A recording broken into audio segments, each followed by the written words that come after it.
work on your. Let's see, I think this might. No, this is. Yeah, no. This is my good side. Does that work out for you? I want to. Let me see How's how this. that?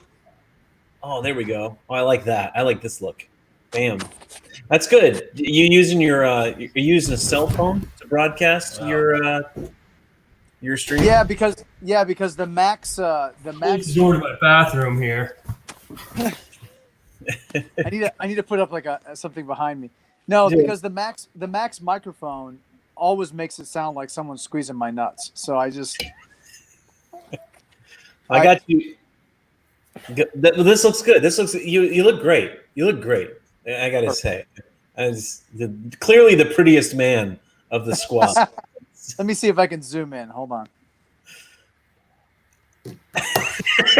It's not a pan. You that's very Romero of you. I like it. I like the What you should know is that I have a filing cabinet for all my file work in the bedroom, and I've got the phone supported on the rung of one of the file cabinet handles, and it's being supported by the drawer above it. So I slid both drawers out so that it looked like I'm zooming in. Of course, you would do that because you're the engineer of the group. I mean, the thing is these are movie magic secrets that I don't share with many people. So it's just a little bit of how the sausage is made, boys. What's up, everybody who will be watching this stream? This is High Noon Live. We got the Posse riding this time. The very suave Indiana Jones you have over here to my immediate whatever this direction is Rad, my best friend from childhood, and shotgun rider on this crazy journey. And honored to have him. Down below is a chair. In that chair is Jason. There he is. There it is. There's the head. Now we can do this. Now we're ready. This is actually a Resistol hat I have. It was Jill's grandfather's from Texas, so it's an actual real cowboy hat. It's a Resistol 4X Beaver. I can smell the authenticity from here. Hey, I'm just saying. Nice. I have a guitar too. If you want me to start playing that, I can start playing Blue Shadows. Let's do. Oh my! Can you play it? Can you play it? We'll sing it. I'm learning how to play it. Arrows on the moon keep shining. All right. So I have. Pretty soon that big yellow moon will light the way back to the one you love. Blue. All right, never mind. No, this is the show. This is what people sign up for. How many poor bastards are watching right now? We've got two. We got two people. Three. We got three people watching. What's up, guys? Threes. The three amigos are watching. Oh, now it's the Dos Amigos. Hey guys, leave comments in the chatty thing, and we'll talk to you. So I don't know if you guys heard about this, but have you heard about Miss Monopoly? No. so I don't know. Like sometime last year, I saw some commercials for it, and let me just go away. You stupid headline. There's this headline, this banner that's hiding. This scrolling banner hides on CNN's CNN, mind you, their website. If you scroll too high up, this giant banner comes down and covers your whole article headline, so you don't know what you're reading. But let me just jump in here. Check out this. Okay, I saw this commercial for Miss Monopoly, and it was kind of like, oh, this is. I mean, it's sweet of them to do what they did. But Hasbro gave like $25,000 to various girls who were inventing stuff to kind of like support female inventors. And like, that's cool. That's nice of them to do that. But they did that, and that was part of their publicity their publicity stunt to launch their game. Now, of course, with our publicity stunt, we're just going to give games away. But Hasbro gave a lot of money away, and so this is what they launched. This is the headline on CNN. In new game of Monopoly, women make more than men. But isn't Mr. Monopoly like a old capitalist bastard that everyone's supposed to hate? Yes, but remember they did like a vegan monopoly and like a socialism monopoly. Like they've expanded their universe. Dude. Oh Lord. But listen, nobody cares about Monopoly because the game sucks. If you play Monopoly the right way, you literally will hate the people you're playing with. Yes. I've played Monopoly with like some real predators, and they are like, every space they land on, they buy it. That's what they do. The other method. Well, yeah, they're tycoons. They're land barons.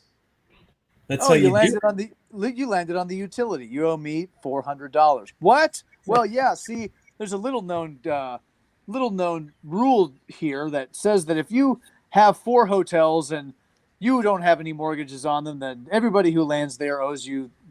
I couldn't believe it. I was like, this game is awful. And they're like, yes, this is the rules. This is Monopoly.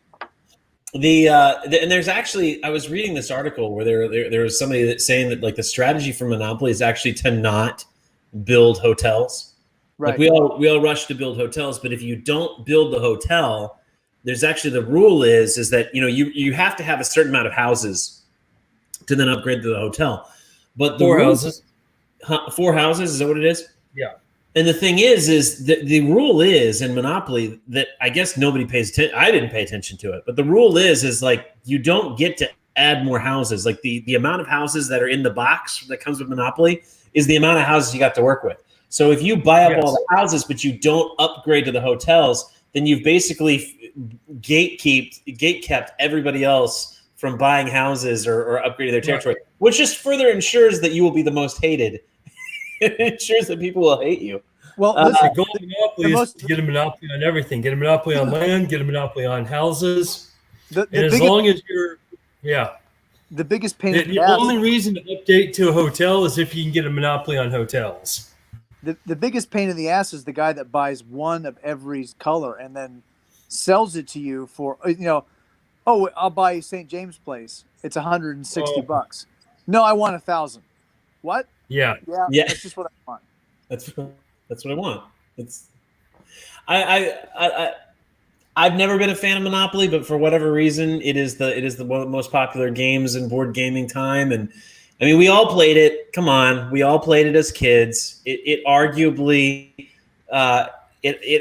served as one of the ancestors that roped us into this crazy universe that we're in. So I think that we should give it cred where it's due.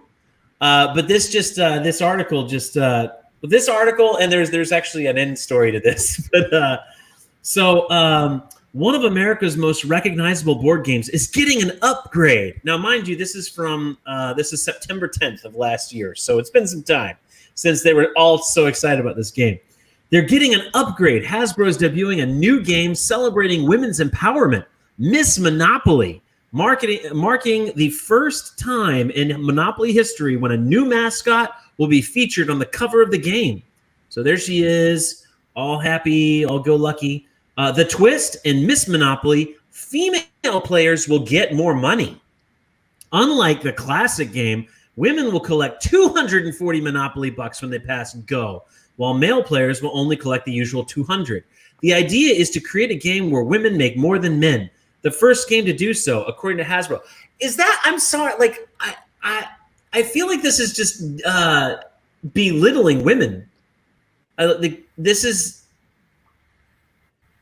Am I alone? Okay.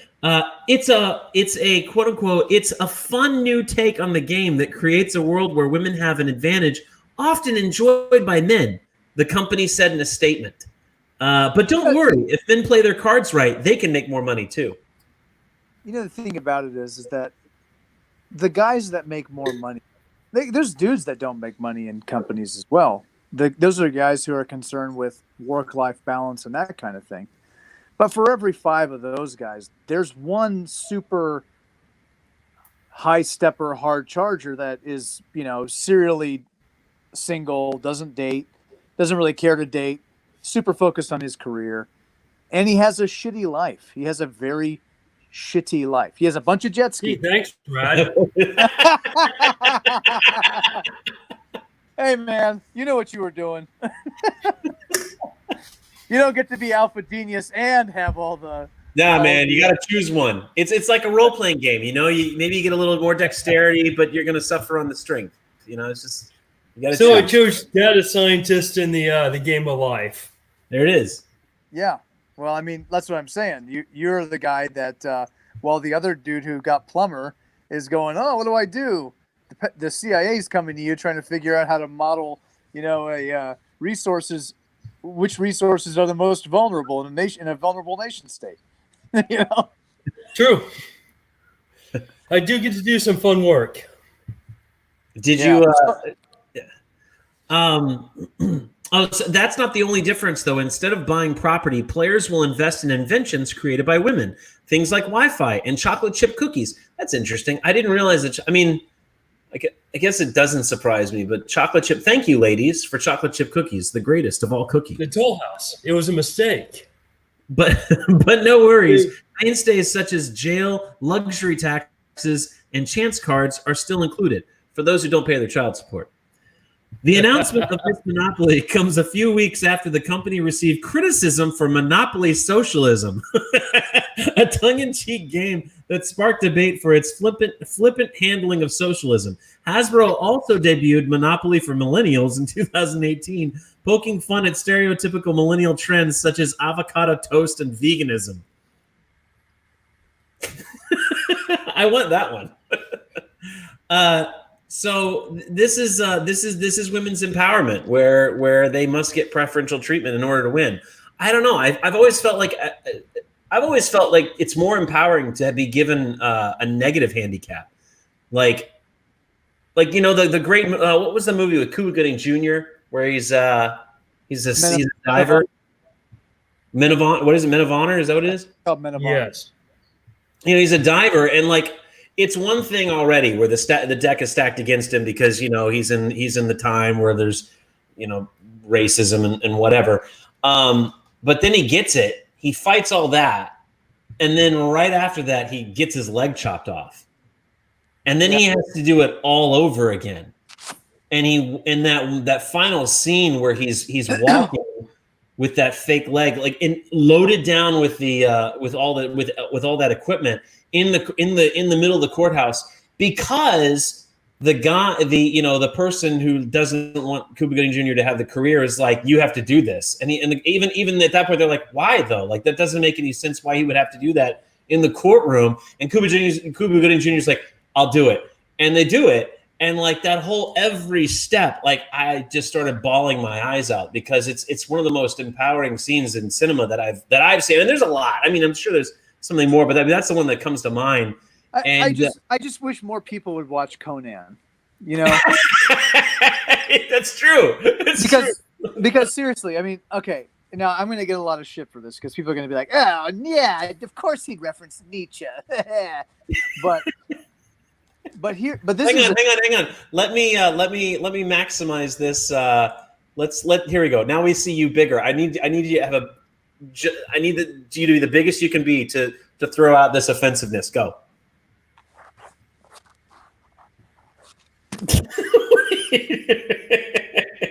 Okay. I wish more people. I wish more. Damn it! I haven't got it. I'm suffering from COVID. No haircut. Osis. Anyway, I wish more people would watch Nietzsche. I mean, Conan. It's okay, we're with you. Because there's something really powerful in the movie Conan the Barbarian, and actually the thesis is stated succinctly by Thulsa Doom when he faces Conan. When Conan finally is like, "Screw these dudes! I have a broken sword, and I'm coming to kill Thulsa Doom." And Thulsa Doom says, "Without me, I was the mountain that you had to climb, basically. I killed your mother, I killed your father, I killed your people. But that rage that I put in you, that desire for revenge, has been the thing that you've had to overcome, and you have risen to the occasion, right? And I really think that's something that is universally understood by people who've ever gone through hardship. They understand that the hardship was something that forged them. It made them stronger to overcome it. I like to tell people, if you ever go to the Roman barracks in Rome, there's a sign right as you leave the Legion, and it says, "Do not pray for lighter loads. Instead, pray for stronger backs."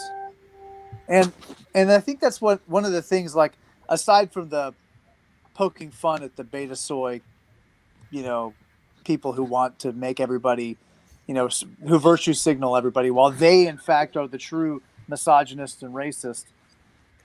I think it steals something from the human race to say we have to make everything easy for these people, these poor, helpless women, anybody this oppressed class. Pick somebody. We have to make things easy for them because these big bad people are oppressing them. You know what? Is it ugly when that happens? Absolutely. I mean, I think it's terrible when people get artificially suppressed or they're affected by some good old boy network that says, you have to be a cook. My mom's stepdad was Filipino. My grandmother went through World War II, right? In Naples, Italy. And to escape Naples, which was a total, just really bombed out mess, she married a Filipino sailor who happened to be in port. Okay? So imagine in the 60s, 50s and 60s, when she married the guy I knew as my grandpa, he was considered a colored dude. So she gets to the U.S. and she's officially a second-class citizen because he's colored. Well, she didn't care about that. That was not an exigent. That wasn't something she was worried about. She was worried about starving to death because there's no food in Naples, right? And my grandpa could only have been a barber or a cook because he was colored, right? And he did 27 years in the Navy, and then he worked another 30 years in the private sector.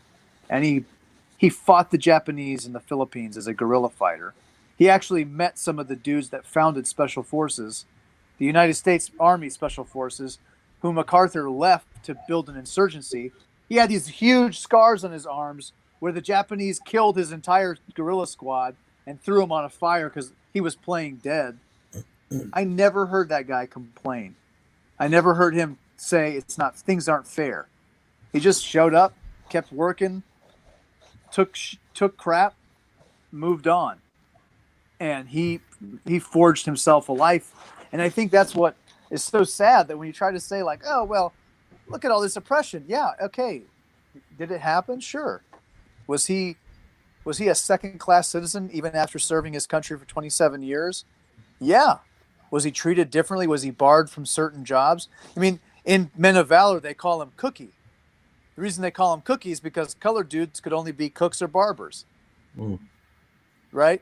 So what I'm saying is that you steal something from the human race to say that you should make things equal instead of giving people the opportunity to overcome challenges, even institutional challenges. We can all say they're horrible and they're bad. We can all say, hey, we should do these kinds of things. We should not do these kinds of things as a people and strive to reduce these things. But to force everybody to say we have to artificially, equalize things, it doesn't have a positive outcome. You know what I mean? So anyway, that's where it's coming from for all of you people who are at home going, oh my God, these guys are horrible. There's the logical. Well, here, look. The fact is that it doesn't even still for the six blue check marks on Twitter that are triggered by what you just said.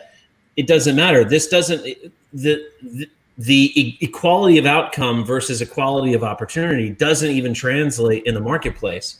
And that was kind of the punchline of this joke is If we come here, I just pulled up Monopoly. I just looked up Monopoly on Amazon, and these are all like different versions of Monopoly. And what you see is, $25 for this kind, 20 here, $30 here, another 25. Well, that's actually the same kind. 35 here. I mean, it looks like the average is like 25 is what you're dealing with. Like that's your average go-to is the value of this game. But when you take this this pandering approach where you defeat that struggle, the meaning, like that's people look for this. People look for the meaning in life. And when we're talking about like this whole COVID thing and people are like, oh man, with all these handouts, people are just going to want to stay home and not do anything. That's true for a lot of people, but for most people, they're going to get so stir crazy because I don't want to go to work, but at the same time, I don't want to be meaningless. And for a lot of people, even the monotony of a job gives their life meaning. So most people are going to want to go do a struggle. They need to struggle. They need to strive. And so when Miss Monopoly hit the marketplace, amongst the market of $20, $25, and $30 games, here's the listing for Miss Monopoly. You ready? Anybody want to guess how much this game is selling for in the market? $8.99. $8.99. What do you say, Jason? Oh, I'm gonna say 25 is about the average. I'm gonna say 15. 15. We got $8.99 and 15. Ready? Here we go. Boom. $8.88. $8.88. $8.88.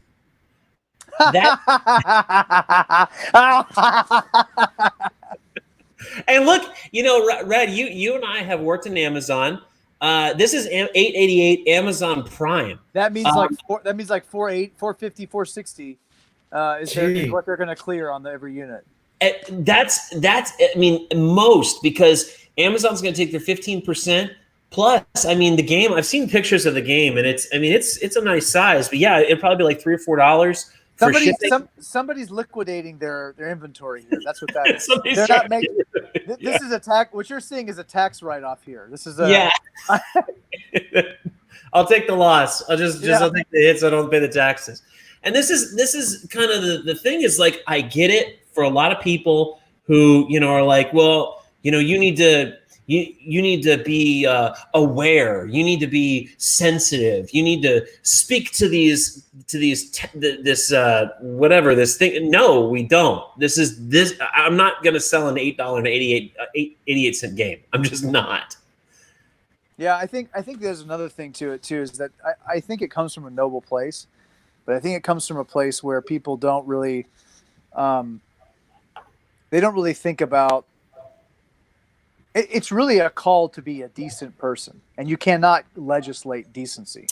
Yeah, you can't force people to be decent. Yes. You can't force somebody to do decent things, and there's like the simplified view that says if there's a financial incentive, people will do what's in their best interest, which doesn't always cover it. There's the idea of like principles of morals and ethics. But that's a whole other conversation. You want to get into a 2-day long conversation.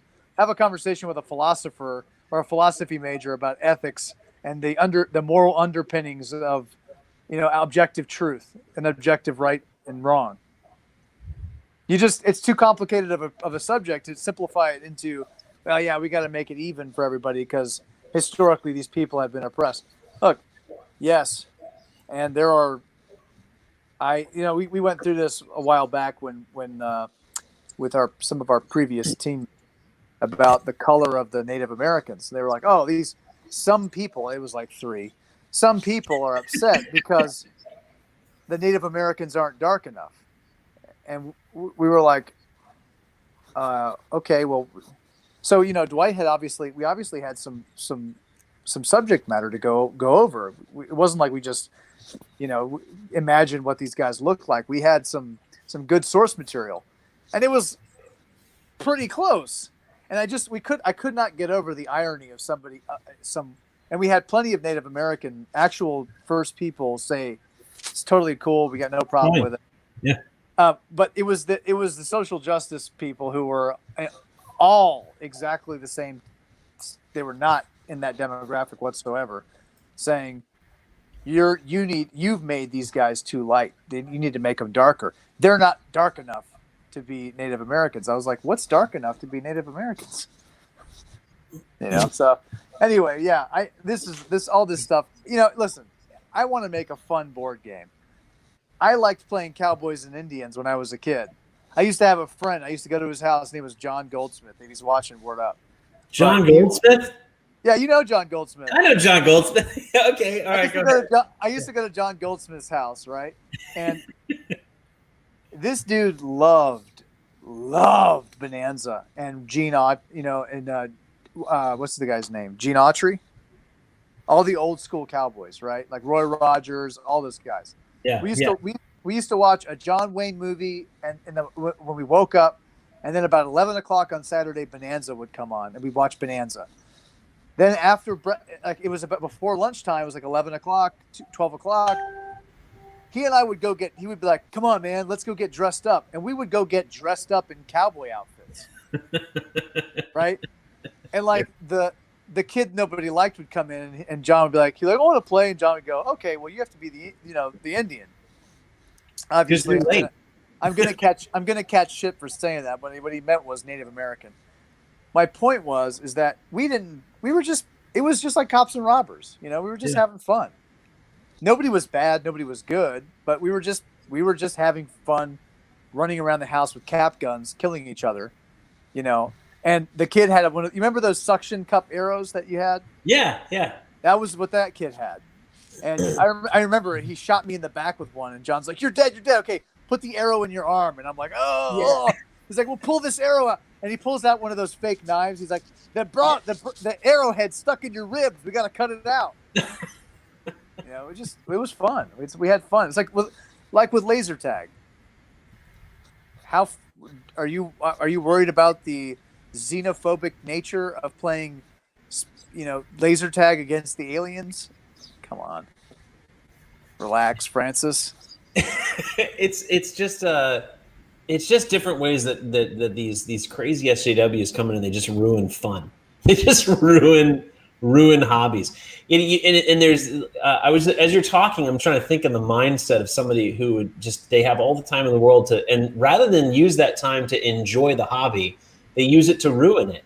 And I was thinking like how the brain would work. And like you said, we used to play cops and robbers, and I can just hear them saying like cops and robbers, cowboys and Indians. Robbers are bad. That's the second word used in the title. So clearly, therefore, Indians are bad. So you're implying that Indians are bad by saying cowboys and Indians. It's like, just play the game. Just play. Just play. That's all we're trying to do. We're just trying to play a game and be silly. Just pew, pew, pew. Strike says he rates this video 2 out of 3 cowboy hats. Hang on a second. Wait Strike. a second. This. Hold on, Strike. Now what do you rate it, Strike? What do you rate it now? Speaking of the game, Sam says, like the update for Tabletopia last night, is white the set color for the standee bases because of the character sheet representations? Is there any way to change the color to something more neutral, blah, blah, blah? Okay, no, I don't have any control over the color of the bases, Sam. Unfortunately, that's just how Tabletopia does things. Yeah, Tabletopia is racist. Yeah, Tabletopia is racist. Yeah, really. We know what they think. And then Sam says, also with the new loot in the equipment, can Kiya still not loot as the holster holds 2 revolvers would take 1 equipment space? No, actually, the holster adds space. That's why there's the one holster that any loot that has a bag with a number on it adds that number to your loot. So if Kiya were to draw the rifle holster or the double holster, he could then carry those. He could then carry the loot within that. So yeah, actually, Sam, we were playing a game. It wasn't published, but we were playing a game where somebody grabbed the double holsters, and it's a game changer because they go and loot, and all of a sudden you weren't paying attention to the fact that they were now going to have 3 pieces of loot in this character's position. So like Kiya with an extra place to carry something would be interesting. That would be devastating. That That's imagine Keaton running around with a repeater rifle, blasting you until he gets up to you, and then going ham on his bloodlust. That would be insane. Go ahead. What if he hit you? What if he had a double barrel shotgun and he ran up to you? Well, there's no shotgun holster yet. Oh, okay. So yeah, the only two loot that he could theoretically hold is the repeater, or the bolt action, or any of the pistols if you drew the double barrel, if you drew the double holster. Strike says too late, Rad, too late. So go to hell, Strike. I'm going back to my hipster hair. The hell with you. So I've got so for those of you watching this who are not part of the Discord, we have an awesome Discord channel, great community of gamers and high noon enthusiasts, and just all around good chat. If you're lonely and you want somebody to talk to, you can jump in the Discord. The link is in the description of the video, so click that link to be added to the Discord. You'll find multiple channels in there. There's a general chat. There's a strategies chat where you guys can talk, different strategies. If you have any questions or suggestions on the game rules, there's a channel for that. If you want to play with somebody, there's a channel for creating or joining a game. We also have a channel for Posse Spotlight. So as we roll out different posses, you will be the first in to know. If you're a part of the Discord channel, we're going to post our spotlights there first. So join the Discord channel and you'll get live updates, or the first in updates on the posses. And finally, we have fan concepts, and that's just a channel for you guys to just come in and throw out ideas for posses. I can't promise that we'll use any of them, but you never know. You never know. So we've gotten some really great content in there. Strike actually has been in there throwing in his Sunset Rider posses. We've got somebody who has, let's see here. We got somebody who's thrown in Vikings. He's going all out on the Vikings. And then we have what I thought was interesting here was, and I mean, they went all crazy. I mean, look, they got all sorts of cool concepts that they were looking at. But then here's somebody came in, there was like, and Rad, I wanted to share this. I thought you'd get a kick out of it. He says, here's an idea for when you release wagons and mounted riders is a traveling doctor selling potions. Oh, dude, we're already there, man. You guys are going to meet Dr. Sargassum. And you're actually going to see. I won't give away too much unless Dwight. In case. Oh, no. We can talk about it. Let's talk about it. So Dr. Sargassum started out because we had kind of a focus. A lot of that stuff that came in at the last second for the Kickstarter, we were really trying to catch up to make sure that we had enough for 10, 15, 20 different stretch goals. And when we were planning that, I was telling Dwight, I was like, it would be cool. So I just want you guys to see like how this stuff starts to come about. Right? This is a sneak peek, guys. This is a sneak peek into how High Noon, every facet of High Noon is created. This is how it happens. So it starts pretty off. much the three of us sitting around talking. Yeah, There's usually a bit more Yingling involved, but hey.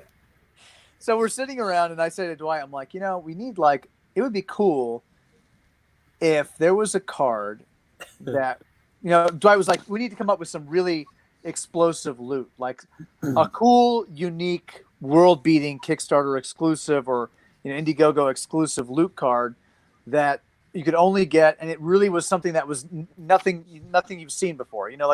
Like a Kerrigan's Gauss rifle, something like that.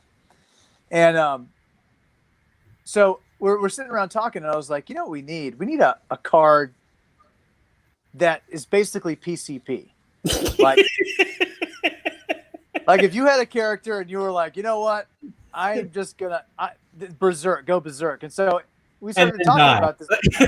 Yeah, right. So no matter what happens, you basically become invulnerable. But at the end of a certain amount of time, the buff ends with the character dying, right? So that's where that concept starts. Like we start thinking about it. And so after much discussion and much conversation, we end up with Dr. Sargassum's powdered Vivium.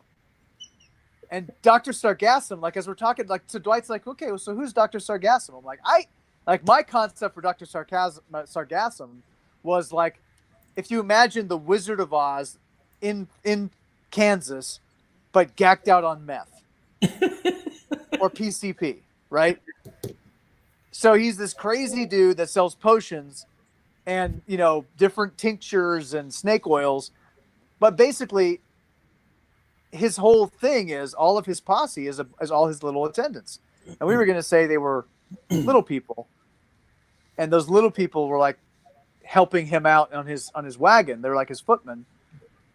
But they basically, his whole posse was him playing around with different potions in his repertoire that he could apply to his henchmen that gave them a buff that ended in their death. So like he has to spend these guys, some of these buffs last, 4 rounds, 5 rounds, 6 rounds, 3 rounds, 2 rounds. And so, once we have this idea, we pass it over to, once these kinds of concepts kind of get fleshed out, we pass them over to our resident genius, Jason, to break it. Jason looks at it and says, okay, so in order for this to work, what distribution should make sense? And then, how many of these certain types of cards should there be? How powerful should they be? How many hit points should this person have? To give the game some balance. And once we have those factors, we just play the crap out of it.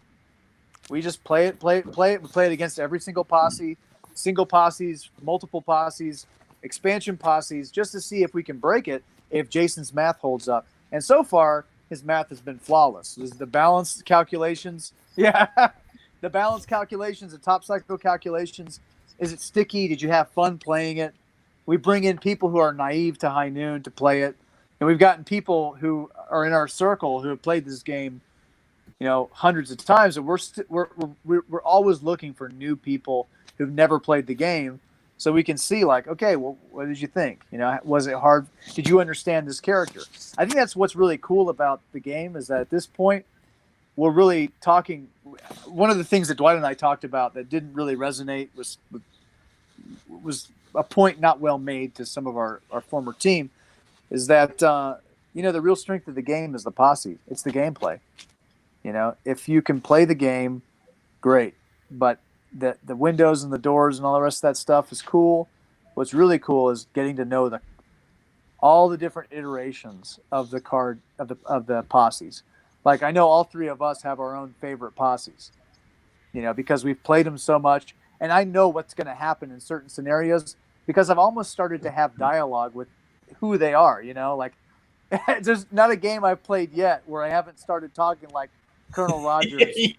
you totally role play. Yeah. And that's a big thing for the game is it's not like when we say the value of the game is the posses, it's not just like the pieces or the cards or whatever. Like each posse introduces or expands and expounds on the universe of High Noon. It enriches the story and the flavor of High Noon.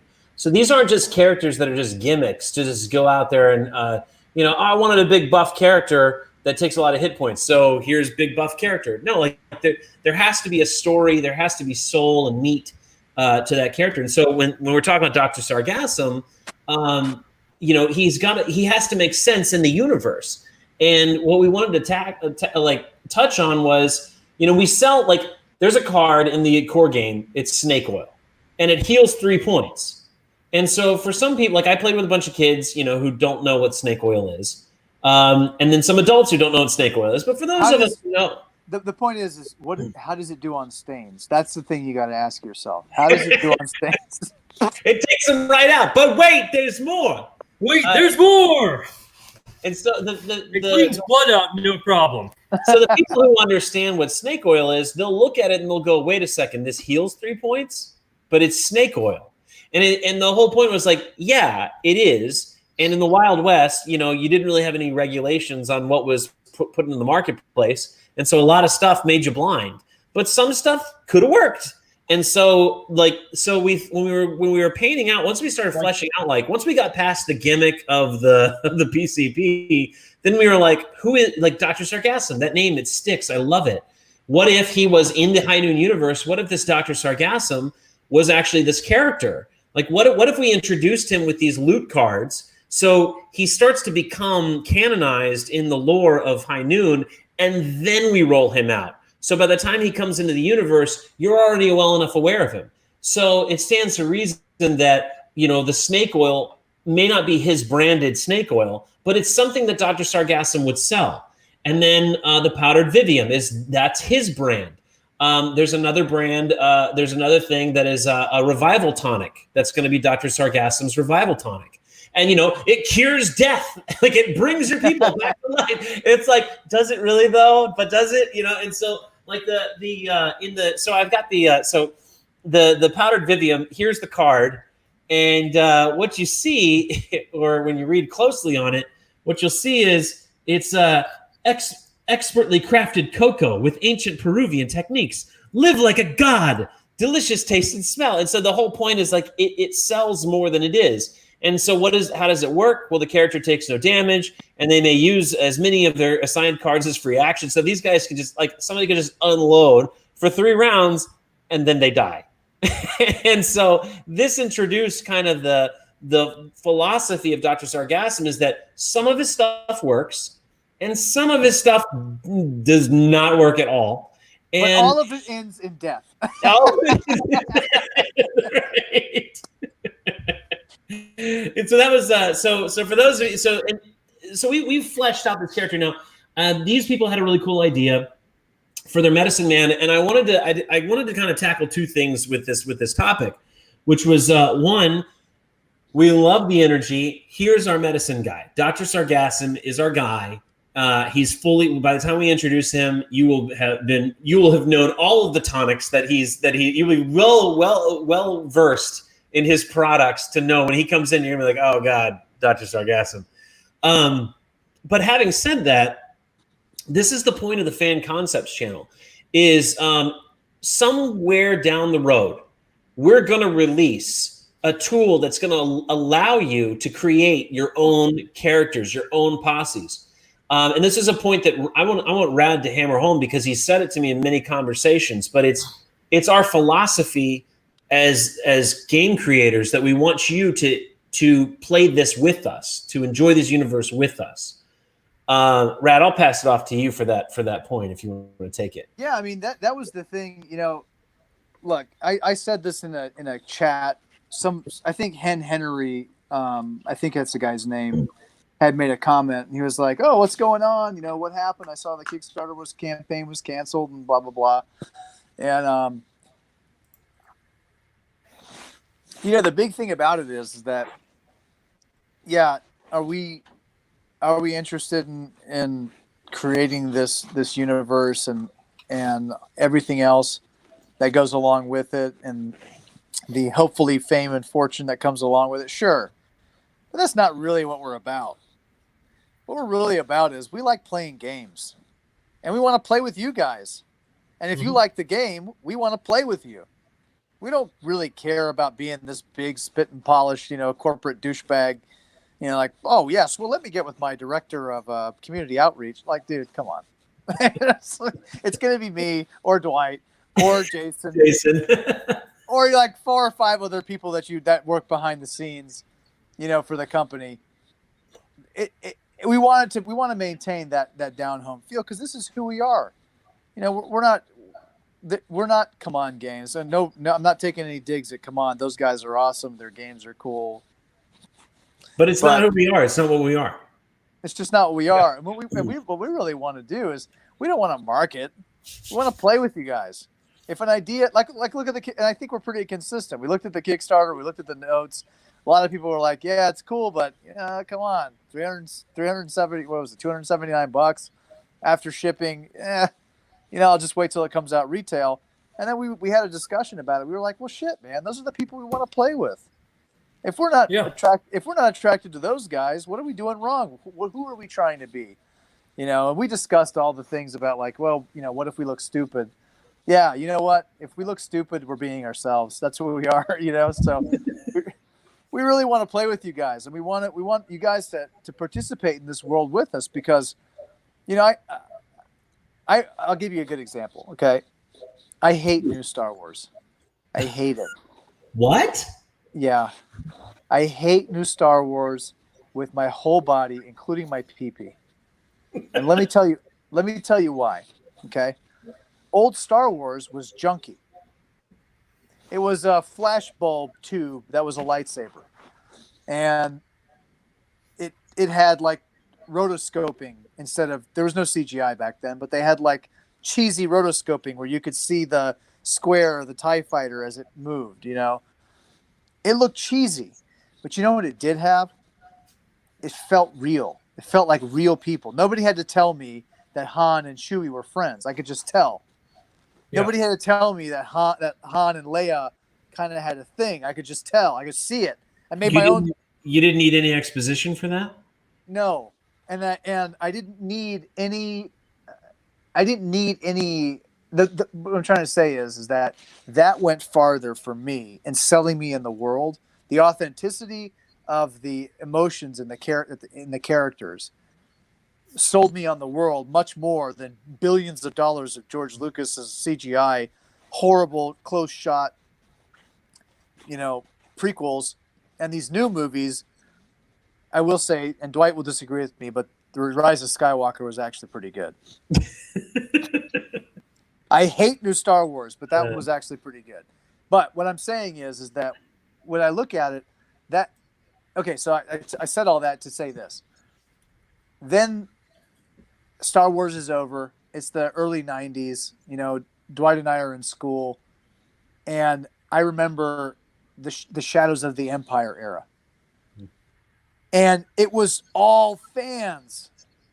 And they fleshed out this badass world. It was so badass. Kyle Katarn, Nar Shaddaa. Prince Xizor, yeah. With pheromones that made women fall in love with him. The Black Hand. That book was written for us. Like, where can we get that pheromone drug? What I'm saying is that the fans did that. They took something that they loved and they breathed life into it. You know what I mean? That's what when we were talking about High Noon, I would much rather take the Shadows of the Empire approach than new Star Wars or the prequels. Yeah. Because the new Star Wars and the prequels have billions of dollars of production value behind them. I mean, no expense spared, industrial light and magic, anything you can imagine in terms of production value and marketing. And it's very spit and polish, but it's empty. It's got no soul. So that's kind of what I said all that to say that that's kind of what we want. We want our fans to help us flesh this out. And it only is going to be what you guys want it to be. We want it to be something you guys feel a part of. That's what bothered me so much about Star Wars. It's like, I didn't feel like, what are you talking about, midichlorians? What? Oh, yeah. This character, Boba Fett is a clone from the Clone Wars. You remember the Clone Wars? Remember that line of dialogue, dude, in the movie? Is anybody is watching this chat going to tell me that they thought the Clone Wars was clones versus robots? You think to yourself, what kind of sicko environment is this? Oh, look at these robots, these cold, emotionless robots that the Trade Federation is using. I know. Let's grow clones and throw human beings that may have a soul against it. That is not what I thought. I thought it was like a coalition of people fighting evil clones. It made sense. Like when Obi-Wan goes, your father in the Clone Wars. You fought in the Clone Wars? I'm like, oh God. Oh my God. How many clones did you kill? What kind of... Not how many clones did you work for? Yeah. Not how did you have rapport with these clones that you fed into a meat grinder of robots? And And really, did you even need, did we need to see it? Did everything need an explanation? And that's kind of like where Hollywood has gone with everything, is like, it started with that. It started with, but let's learn about, don't you want the explanation of where Darth Vader came from? No, I don't. Well, don't you want an explanation of what the Clone Wars was? No. Well, don't you want to know what the Kessel Run actually was? Don't you want to know how Han and Chewie met? Don't you want to know? No, I really don't. I like the idea of... Yes, and this is why, because I like the idea that the world exists outside of my vision. It's one of the reasons I love Dune. If any of you guys ever read Dune, Dune is one of my favorite books because so much of the world assumes that it exists outside. It exists in the periphery. Like, you don't have to know how Darth Vader ended up in his robot suit. He's a giant badass mushroom head inside of this cyborg killing death machine. I don't need to know the backstory. I don't really care. I don't want to see how the sausage is made. I know that there's this giant skull-faced samurai soldier with a light sword that throws trash at Luke, and it cuts his hand off. I think that there's in storytelling there's the rule in filmmaking, show don't tell, and I think in storytelling there's a healthy balance of what you tell the audience and what you don't, what you tell the reader and what you don't tell the reader. It's like it's a trap. It's Admiral Akbar. It's a trap because the worry, the fear is, well, if I don't explain it, then is it real? Because if I don't explain it, will they understand? And if they don't understand, will they be able to be immersed in the story? Will they be able to be immersed in the universe if they don't understand it, if they're not aware of it? And the fact is how much of our universe do we exist? How much of our daily life do we go through without knowing every element, every aspect, every motion, everything that exists outside of our peripheral? There's billions of instances that happen every second of every day of our life that we're not aware of. We don't see, we don't hear, we don't touch, we don't know about. It exists, and I think that part, that unknown, is just as critical to the immersiveness of the fantasy as what you do know about. And the more that you explain it, one of my favorite movies ever is Das Boot.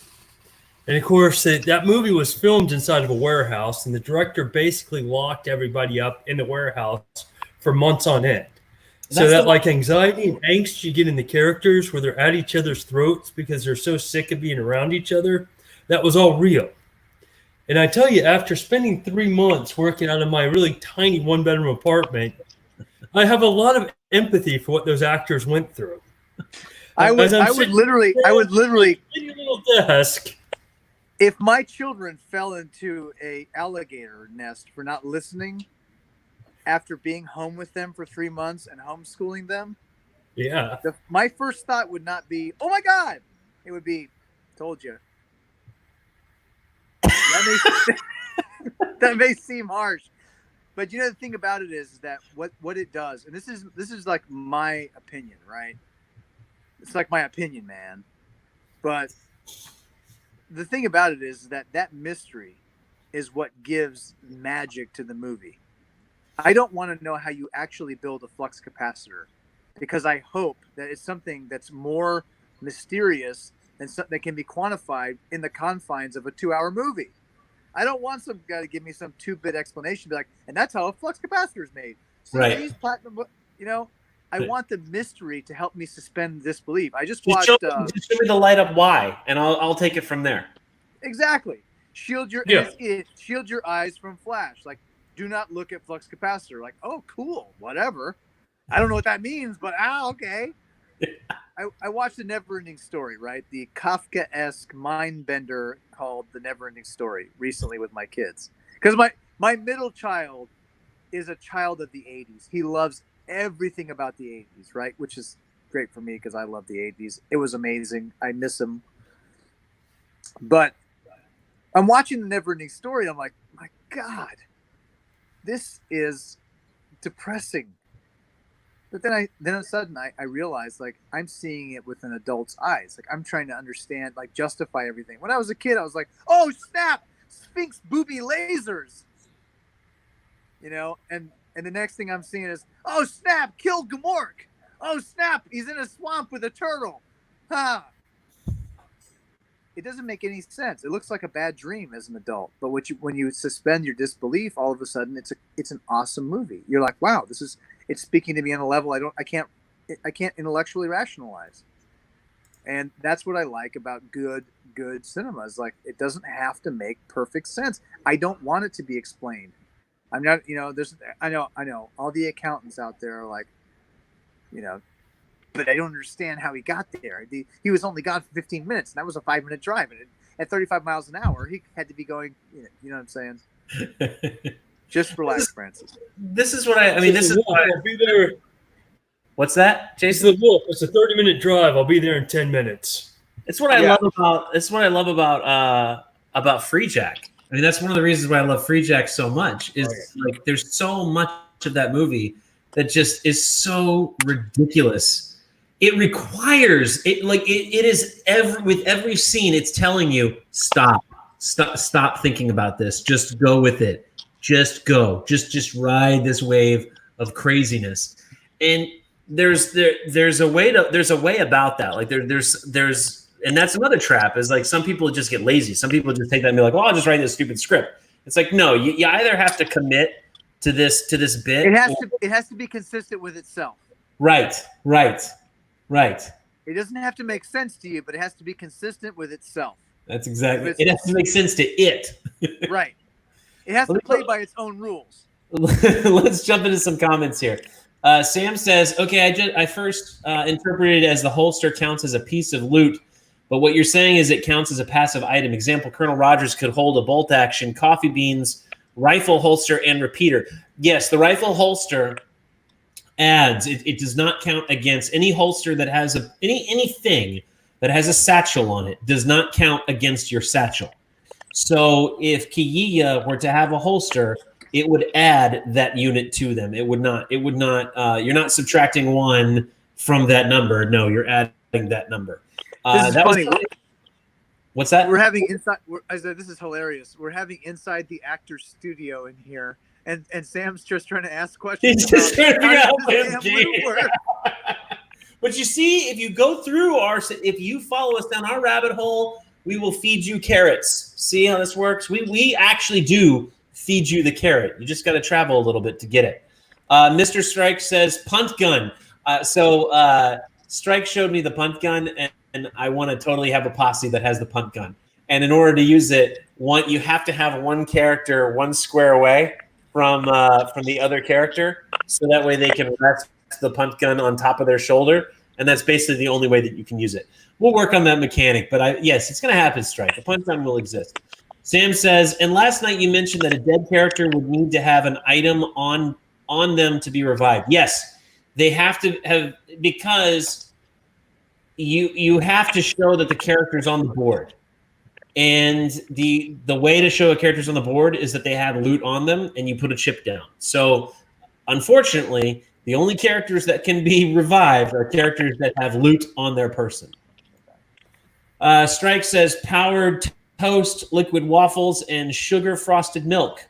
I don't know what that's in reference to, but you know what? That's okay. I'm sure it had meaning. Strike says $270. I was in it for the whole hog. Yes, you were originally. God bless you. Damn it, Dwight. Take my money in due time. Okay, we'll do it. In due time. Strike says, hey, the pod race is pretty cool. I mean, it was for its time. No, it wasn't. No, okay. Now this is pod racing. Now this is pod race. Okay, that wasn't the pod race though. That was when he was blowing up droid ships. See, he wasn't pod racing at that point. That kid could have been the kid from Sixth Sense, and they chose that poor, weird Jake Lloyd. Jake Lloyd. They picked Jake Lloyd. Look at Jingle All the Way. He's in Jingle All the Way, Strike. Yep. But Dad, I thought line. Yeah. No, I mean, and to think that like this forever canonized Darth Vader at one point said, "Yippee!" Like, if I ever face Darth Vader, I know I'm going to die. I'm going to die. That's going to happen. So I will make sure that before I do, I'm going to be like, you were that guy that said yippee, weren't you? You said yippee once. I saw that. Does Darth Vader say yippee, or was his mother a slave? His mother was a slave. His mother was a slave. He never knew his father. You know any kids that don't know who their father is? They're all happy and joy and say yippee. And their mother was a slave. No, those kids are running around fighting the crap out of everyone they get their hands on. That's who Darth Vader is. He's not some, hey, Qui-Gon, you're going to take me off my planet? That sounds cool, Mr. Jedi. That's not Darth Vader. He goes, please take me out of here. I have to get away from this horrible place I'm in. It's dark. It's awful. It's not a happy-go-lucky world. I don't say yippee. I say, I burned your house down and I stole your speeder. I'm Darth Vader. You don't say, now this is pod racing. You say, I'm not going back home. I'm never. You say, I'll be back. Home. Yeah. Or hasta la vista. You're a badass. You're Darth Vader. This is pod racing. Come on, kill me. I'm here. Strike says, Roger, Roger. Don't ever say that again. Strike. Nick says, nice hat, Jason. Did anybody catch Nick LaGroat's terrified of heights from the space? So I feel you, dude, because when I watched the video of that Felix Baumgartner jumping off that hot air balloon at the edge of space, my butthole was like this. I missed this conversation. What is this? Okay, so Nick said It's that on Facebook. there's two things Nick's terrified of: Okay. alligators and space. Okay, hang on a second. This guy. This Yeah. guy right here. Yes. This guy, Yeah. this guy saying, for all the viewers at home, just zoom in on this picture, and this is the guy we're talking about. Yeah. So Nick said that his two biggest fears are alligators and space. And I had commented earlier that, so you're saying that skydiving off the space station into a Florida swamp is off the table. And he was like, yeah, maybe if Red Bull was sponsoring me, no, I wouldn't do it. Yeah. I tried to tell him alligators are just like big iguanas. They're kind of friendly. You just go up there, you pat them on the head. We got them all over Florida. Yeah, Jason's lying. Nobody who's ever been in the water and realized that there's a gator 10 feet away from them has any illusions about them being an iguana. Ask me how I know. Yeah. He's got the T-shirt. Yeah. Nick says, I get "Never story scarred me. Poor Artax." Yeah. Yes. Yeah, what was that? That never-ending story had no mercy for children. It was Well, in see the this book, beautiful... apparently in the book, when Artax is dying, like he actually talks. Like Artax in the book apparently talks, and so he's actually saying all of the incredibly depressing, earth-shattering thoughts that are in his mind. That when we're watching the movie as kids, you know, we see this. He's sinking, and it's mostly what's his face that's doing all the talking. But in the book, apparently, Artax is talking, and he's not committed. He's not just killing himself. The words he uses are driving you to kill yourself. Like he's incredibly depressed, which would scar anybody reading it. So I'm told. What I think is great is that at some point in the cocaine-fueled halls of whatever studio made Neverending Story, somebody was reading that and was going, so this is a kid's movie. Yeah. Yeah, it's a kid's movie. Oh, okay, I can see this. You know what? Don't you think it's a little depressing? Yeah, you know, check it out. Yeah. Wow. See, this is why the Generation Xers like me, this is why we're not scared of coronavirus or alligators. Yeah. We grew up with those kid shows. I mean, I saw the guy's face melt in Indiana Jones in the theater as a 11-year-old. Right. Yeah. But won't showing a horse slowly sinking into the abyss and dying be difficult to show to children without scarring them? Yeah. But get this out. Check it out. The very next scene, we have a lovable turtle in it, so it's totally fine. Wow.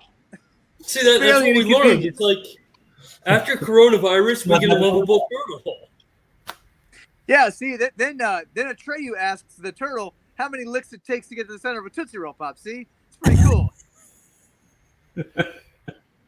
I was trying to pull up maybe a line from the book, but I didn't find it. Strike says, Flight of the Navigator, Labyrinth, Dark Crystal. I think he's talking about all the great 80s movies. Okay, Flight of the Navigator is another one that screwed me up because I watched that movie as a kid and I was like, wait a second. So they thought he would, like, he comes back, he goes, you know, if you've seen the movie, and if you haven't, I'll explain the scene. basically this kid gets on this walnut apricot shaped. Sorry, it's a peach pit shaped spaceship, and he goes rocketing across the universe. Right when he comes back to the Earth, thanks to the general theory of relativity, a ton of time has passed, and his parents have assumed that he was murdered, raped and murdered to death and left in a dumpster somewhere. So his normal life when he gets home, his parents are completely destroyed. Like, you were dead. It's been 8 years. His older brother's like 30. Yeah. It really messes with you. You're like, oh my God. Like, it's totally peripheral to the story. It has nothing to do with the story at all. Right. It's like, look at me. I found the navigator. Wow, space and time. And my parents thought I was dead. For years. For years. It ruined their life. It ruined it. Once again, saw that as an 8-year-old in the theater, so coronavirus has got nothing on me. Yeah, we're not worried about a little bit of respiratory failure. We've seen it all. And Labyrinth, it's a story about a girl who hates her stepbrother and wants Satan to take him. Think about this. And the stepbrother's a baby. It's a baby. She's two bad date nights away from just putting a pillow on the baby's face. That's how sick this movie is. And pedophilia. I may have gone a little dark there. Apologies. No, there's the pedophilia is also a thing in that movie. And then, I mean, she falls down that pit, and all these hands are groping her and stuff. Like, how is this at all? How this would never be made? This would never be made today. You can see where Dwight's mind is going because he had a thing for Jennifer. What is her name? And you didn't have a thing for Jennifer Connelly? Well, listen, I happen to like thick eyebrows. So, yeah. So what? That's what it was. She's actually married to Vision, Paul Brittany. Yes. Really? And it's a very low key romantic story. They seem it's like one of those genuine, like, not Hollywood relationships. They just is what it is. It's kind of like Brad Paisley and the girl from the Father of the Bride. Yeah. He, like, you'd never know that's his wife because who cares? They don't play it up. It's not like a big Hollywood thing, but Strike Central says compliance. There it is. Speaking of Flight of the Navigator, right there. Nick says Neverending Story needs a remake by Guillermo del Toro. Yes. Oh my God. Yes. But that movie might be too dark. There might be some, like, legit suicides of Guillermo del Toro. You remember he killed the girl in Pan's Labyrinth? And he's like, oh yes, I was trying to say that, the real monster is not the monsters, it's human beings. Like, yeah, but you murdered a child in your story. He's like, yes, of course. No problem. You give that guy the reins to this kind of subject matter, I don't know that where any of us are going to come out of it with our sanity intact. Strike says, I heard they're making a sequel to Labyrinth. Oh, how imaginative. How? Well, no, you can't. What? How imaginative. Oh, hang on. Yeah, hang on a second. We got Labyrinth 2 has found its director in Marvel's Scott Derrickson. What? It's gonna suck.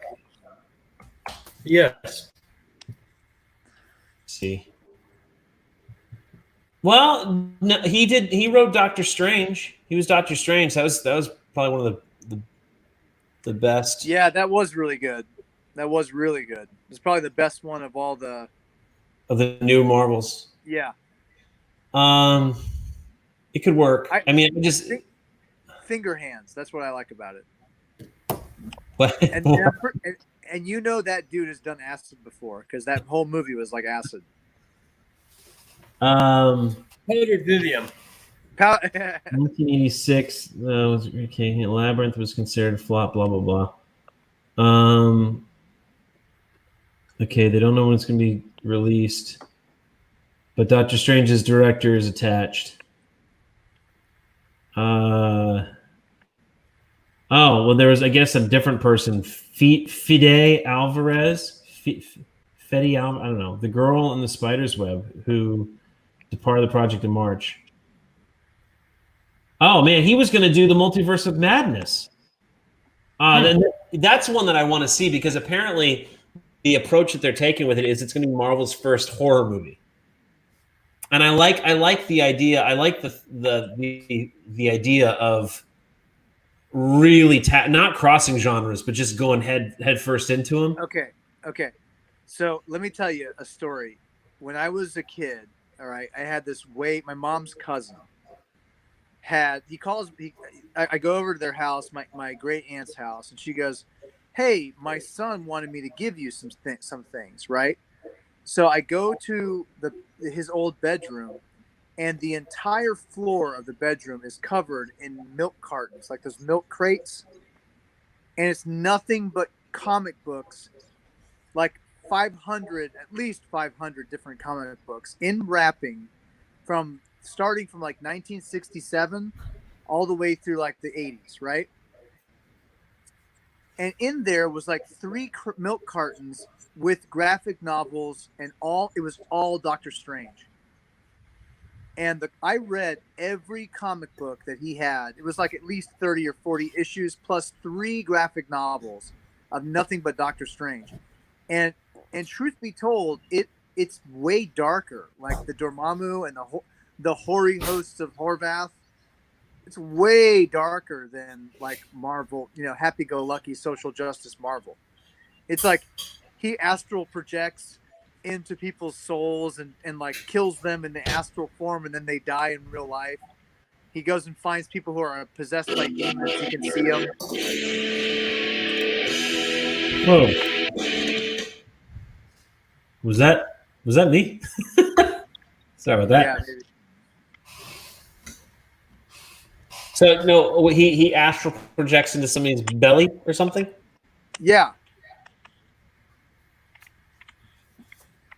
That's cool. Where'd you go?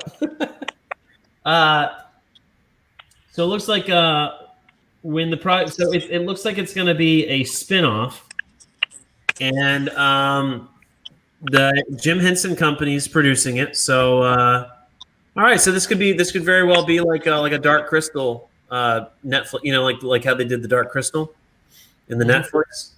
I didn't see it, but apparently it's all the rave. I don't do. Oh yeah, by the way, these were Muppets when I was a kid. Yeah, well, Muppets. Well, I mean, that's the thing is like that's what I'm saying. I guess is that the Dark Crystal. I didn't watch it either because I didn't watch it because I don't do prequels. I don't like them. I already know where the story's going. I don't need to go in the back. But yeah, this. But the whole point was that it was all or mostly physical models and things that they did for the Dark Crystal. So it kept to that authentic feel. And it looks like that's what they're going to be doing with this. So I mean, it can be interesting. There's just something about an actor interacting with a physical model that can actually see what you, the audience, are seeing. That just gives it a feeling that an authentic feeling. Like I don't care if it's a guy with a green a Zentai suit on, with a box on his head, and everyone's like, "Oh, that's the Hulk." No, it's not. It's a guy in a Zentai suit. You don't take a guy in a Zentai suit like you would a 9-foot tall, gamma monster. It's not the same. It's a guy in a Zentai. It's Steve in his Zentai suit. I'm struggling to know whether or not you're being sincere or just jealous that you don't have a Zentai suit. Well, number one, I'm a little too fat for a Zentai suit at this stage. I just got back into the gym after the coronavirus thing, so I'm not in the market for a Zentai suit. Well, you can have money. But if I was, it would be a Power Rangers one. Which color? Which Power Ranger? The Black Ranger, of course. Oh, okay. You're my bad. No, yeah. I'm just kidding. Just kidding. The Red Ranger, of course. T-Rex. Come on. So they're saying that the characters, the actors, may not like pretty much nobody might return to it. So it could be just a total full on spinoff, and I think that could work. There's a when you talk about like, okay, so initially when we're first reading this article, you know, I'm cut off. I'm like, no, but then I think back, like Return to Oz. It's a pretty good sequel. Yeah. So if they play it up that the labyrinth itself is like part of the unit, like that's really the point, right? And so there is a Goblin King, or was, and now there isn't, and maybe now there's a power vacuum, and maybe there's other people, other kids that can fall into the labyrinth or whatever. And and this goes back to it. I think if they're going to take this play, I liked the labyrinth because it was the world that existed outside of Jennifer Connelly's experience. You know what I mean? Like the people that were just standing, like the two guys that were like, one guy up on the top and one guy on the bottom. They're always going to be standing there, whether anyone's talking to them or not, because they're talking to each other. Yeah. And the bog of eternal stench is always there. Like, because Hoggle was like, oh yeah, I remember the time I almost fell in the bog of eternal stench. Oh, it's horrible, The world exists outside of the audience's interaction with it. So I think if they go that route where it's like, here's what happens as a result of the first one, or coincidental with the first one, it'll be a cool movie. I like the universe. It always reminded me of like an insane. Anyway. No, keep going.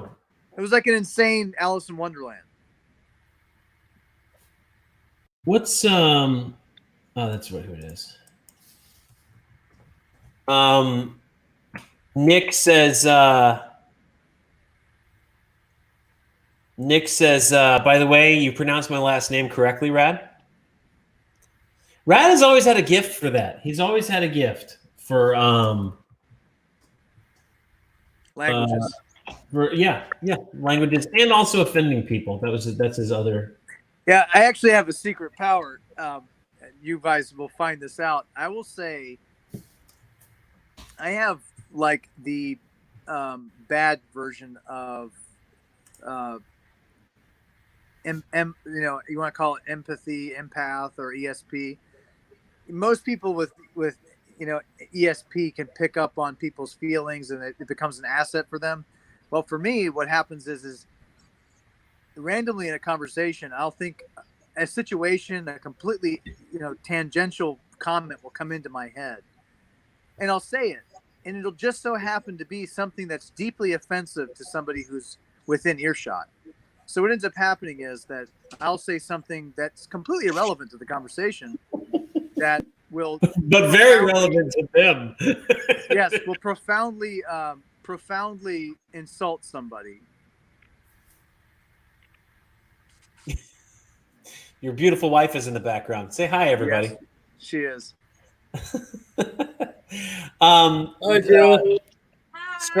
Strike says, whoever plays the part of Jareth has an awfully big codpiece to fill. That's true. That's why I think only Mick Jagger is appropriate. If there's a Goblin King, it's got to be Mick Jagger. Actually, you know who should play it? Tell me. Michael Sheen. The guy who played Zeus in the second Tron, the Tron Legacy. The guy who played the Lycan in Underworld. Yeah. Come on. Look up Zeus in Tron Legacy. He could pull off a badass Bowie. Oh yeah. Yeah. He has huge range. Yeah. Let's bring him in here. Bam. Yeah, I could see it. Okay. And see, look, that's another movie that does a great job of letting you imagine the world exists outside of it. Like Zeus, he helped me a long time ago. Who the hell is Zeus? What's going on? I don't care. I like the fact that it exists in the inner space where I wasn't visiting the world. I want to Right. believe that the world exists beyond what I can see. Well, it's more real. Like it's more immersive that way. That's what I'm saying. Like some people think that, oh, in order to immerse people, I gotta drown them in the content. No, sometimes being immersed by the ocean is just going to the beach and laying on the sand. Like that's really when you become one with the ocean. Is not even getting in the water. I copywrote that before I said it. So we got Completely wrong. It's completely wrong for the rest. You are one with the ocean when the wave smacks you. What is that? I can't hear you. What? Oh no, he's gone. He's gone. Yeah. We lost Rod. We lost. Hey, but for real though, I got to go put my kids to bed, so I'm gonna jump off of here. Okay. Much love to all the boosters in the group. I'll be on the next one. Okay. All right, man. Take care. All right. See you. All right, so let's go through a couple last things here, and let's see. Nick says there's supposedly a remake of Masters of the Universe coming next year. Ugh, I hope it doesn't suck. Well, Nick, I'm sorry to share this with you, but it's gonna suck. They've already come out. It's already been confirmed. Kevin Smith is making He-Man about Tila. So it's not even, and there was a thing is they called him out on this, like, I guess months ago. And he was like, no. And he opened Twitter, I guess. He blasted the people who called him, who was like, yeah, an insider saying it's not even going to be about He-Man. It's going to be about Tila. And he disavowed that, basically said they were full of crap. And now it's coming out that no, in fact, it is about Tila. It's not about He-Man. And there we have Macho Man, Tranny Savage right there. And it's like how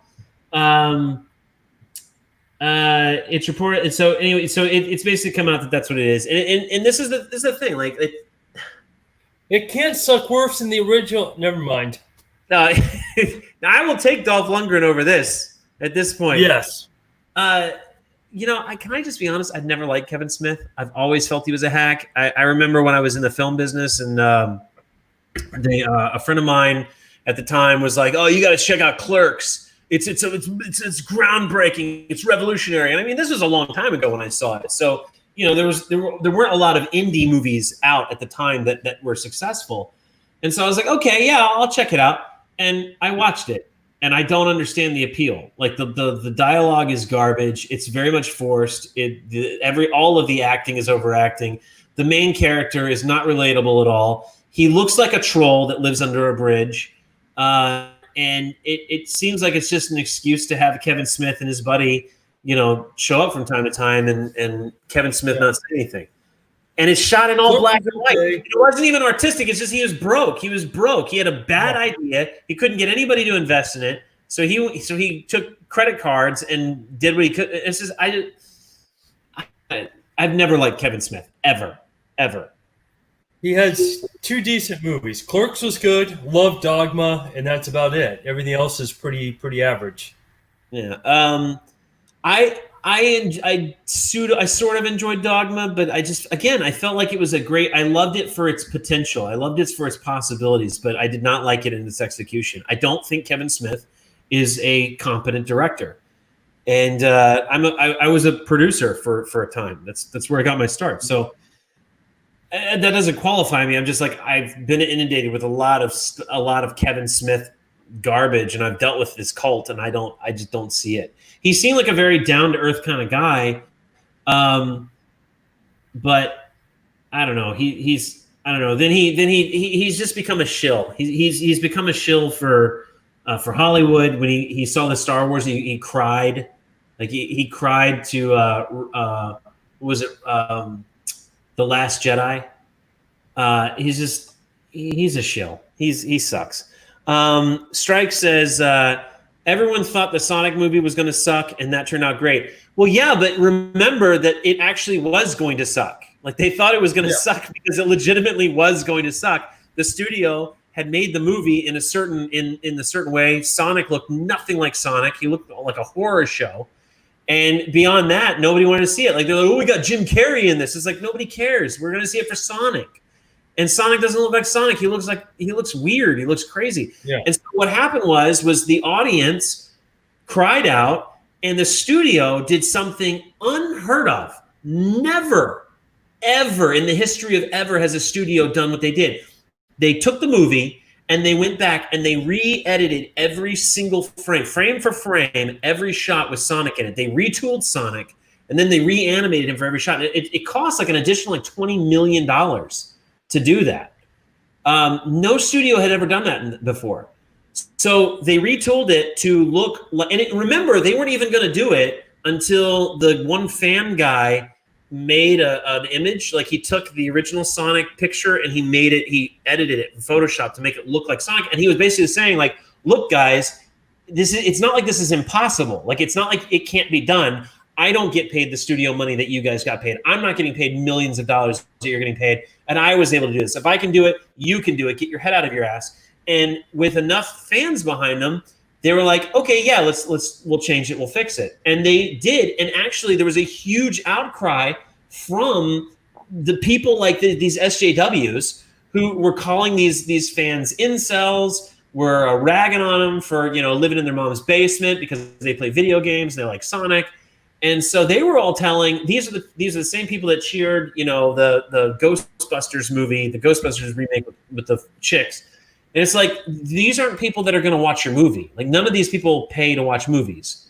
And so the studio, for once in their life, didn't listen to those people and ended up listening to the fans and re-edited the movie and re-released it. And boom, yeah, total box office success because they listened to fans. But what we have here is a case where the fans called Kevin Smith out. They called him out initially, and they were like, hey, it sounds like you're making He-Man not about He-Man. You're going to make it about the chick. There's this thing called She-Ra. It already exists. And by the way, they ruined that one. If you don't remember, and if you don't remember, that's the point. It's She-Ra. It's a cultural icon. And when they release it on, what is it, Netflix or whatever, she looks like Gumby. She looks like a twig. Like, She-Ra's like a big-chested, beautiful, voluptuous woman. And they were like, no, let's get rid of the male gaze. Let's make this person flat. Let's make everybody super, super cartoony, and nobody likes it. And it was summarily rejected. And so they're calling Kevin out, and they're like, hey, guy, you could just go make She-Ra, just do it better because it sucked. And Kevin's like, no, I'm not doing that. Y'all are being stupid. And then it turns out, no, he actually is doing it. So not only is he not listening to the fans, but he mocked them, lied to them, and then doubled down and is making He-Man about not He-Man. And I'm sorry, I don't care. You could make it about Man-at-Arms. Like, you could make it about Skeletor. It's still going to suck because the show's called He-Man. It should be about He-Man. That's why it's going to suck. That's why it's not going to be good. Strike says, and Gangster's Paradise. Really? Jason, you have something on that? What? I don't know. What the heck? Do you know what he's talking about? No, I don't. They're not remaking that, are they? I don't know. I'm looking it up right now.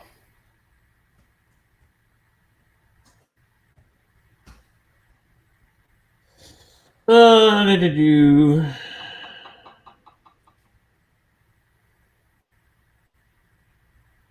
I don't know. I haven't seen it.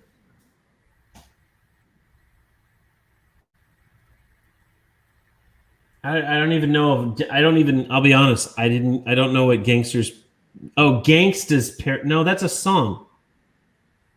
No, there was a movie called Gangster's Paradise with Michelle Pfeiffer. Okay, I'm looking that up, and I'm coming up with Dangerous Minds. Yeah, that's right. Sorry, the Gangster's Paradise was from the movie Dangerous Minds. He said it's the original Sonic trailer. Ah, I didn't. Yeah, I don't know. I don't know much about it. Oh, Rolling Stone. Rolling Stone did an article about it. Let me see here. The Sonic Hedgehog trailer is here, and along with Jim Carrey as the villain, Dr. Robotnik, it features Gangsta's Paradise as its backing track. The The real discomfort starts at the 23-second mark when a nostalgically electronic video game score in the trailer switches to none other than Coolio's operatic 1995 single Gangsta's Paradise. Listen, I get that Sonic is supposed to be a juvenile delinquent, but it's a far stretch to equate his kid with a slingshot antics with one of the most somber meditative anthems on gang life to ever be recorded. You know, I think it's even a stretch to say that Sonic is a juvenile delinquent, but maybe that's his point. I was big into Amish Paradise, so I didn't really ever care about Coolio's track. I was more of the Weird Al, which actually they say they should have just gone with the Weird Al Paradise. Yeah, I guess that makes sense. I've cut a lot. So here's the thing: I cut a lot of trailers in my day. And I mean, in one of my trailers, I made a Star Wars film, a Star Wars fan film, and I used Saw. I used the Saw theme for it. If it works, it works. And I guess in this case, I don't know. I didn't. Maybe it didn't work. I don't remember. And I don't have it in me to watch the trailer again and see this crap show that is the abortion that they wanted to pass Sonic as to get the point. So I'm just going to pass and take your word for it, Strike. All right, what do you want to do? You want to wrap this up, or you got any thoughts, Jason, or what's up? I probably better hop off here in a minute, but all right, got the day job tomorrow. Yeah, no kidding. You and me both. All right, guys. Well, that's the show for today. Thank you for tuning in. And I don't know. We'll talk to you guys. We'll talk to you guys later. By the way, guys, subscribe to the channel. Join our Facebook group. All these links are in the description. Join our Discord channel to play High Noon. It will be published pretty soon in Tabletopia, but right now you cannot find it on Tabletopia. It's not published. If you want to play, you got to join the Discord server and grab the link from there. Yeah, Nick is going to start singing a Weird Al song. We're not going to get it. We don't have time, Nick. We don't have time for this Weird Al song. I love it, Nick. I love it. All right, guys. We'll catch you in the next one. Take care.